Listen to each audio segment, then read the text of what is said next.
नमस्कार, ईश्वर शिवा चैनल में आपका हार्दिक स्वागत है। भक्तों, मूल रूप से हम सब शिव हैं, क्योंकि हम सब शरीर नहीं हैं, हम आत्मा हैं और आत्मा ही शिव है। जब हम स्वयं को एक शरीर समझ लेते हैं तो हम जीव कहलाते हैं। इस जीव भाव से मुक्त हो जाना ही मोक्ष कहलाता है। भक्तों, भगवान शिव की महिमा का वर्णन करना किसी के वश की बात नहीं है। जिसकी महिमा को स्वयं ब्रह्मा, हरि और दूसरे देव भी नहीं जान सके, उसकी महिमा का वर्णन भला कौन कर सकता है। इनकी विभूतियों का वर्णन कोई नहीं कर सकता।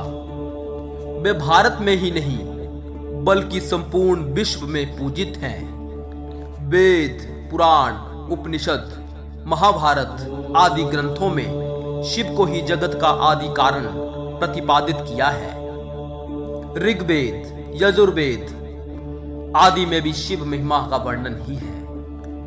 भगवान कृष्ण ने महाभारत में भगवान आशुतोष की स्तुति की थी।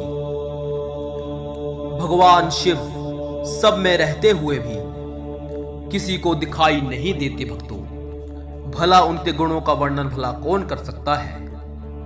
शिव के समान कोई देव नहीं है, शिव के समान कोई गति नहीं है, शिव के समान कोई दाता नहीं है, शिव के समान कोई वीर नहीं है। शिव तत्व का ज्ञान तो मनुष्य को आदि काल से ही था। इसीलिए प्राचीन काल में भारत में ही नहीं समस्त विश्व में शिवलिंगों की स्थापना की गई थी तथा उनकी पूजा होती थी। शिव शक्ति को अभिन्न मानकर ही संसार में शिव एवं शक्ति की पूजा का विधान किया गया है। महाभारत काल में भी शिव पूजन का उल्लेख मिलता है।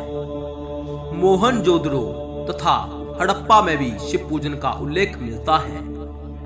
कुषाणवंशी नरेशों से लेकर नागवंशी नरेगों, गुप्त काल आदि में भी शिव पूजा ही होती थी।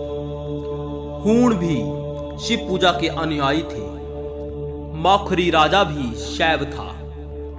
अजंता और एलोरा की गुफाओं में भी शिव मंदिर बने हुए हैं। कांगड़ा में बैजनाथ मंदिर लगभग 1500 वर्ष पुराना है। उड़ीसा में भुवनेश्वर में लिंगराज मंदिर भी बहुत पुराना है।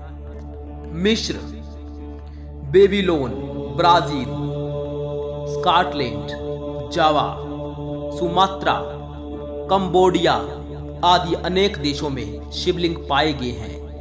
इससे भक्तों यह सिद्ध हो जाता है कि प्राचीन काल में सारा संसार शिव भक्ति से ओत-प्रोत था। शिव महिमा इस पृथ्वी तक ही सीमित नहीं है भक्तों, बल्कि तीनों लोकों में इसकी प्रतिष्ठा है। आकाश में भगवान शिव की पूजा तारक लिंग के रूप में, पाताल में हाटकेश्वर के रूप में और पृथ्वी पर महाकाल के रूप में होती है। भक्तों, मैं आपको बता दूं, पाताल में हाटकेश्वर की स्थापना स्वयं ब्रह्मा जी ने की थी। इसीलिए कहा जाता है, आकाशे तारकम लिंगम पाताले च हाटकेश्वरम मृत्युलोके महाकालम लिंगम त्रय नमोस्तुते। ओम नमः शिवाय।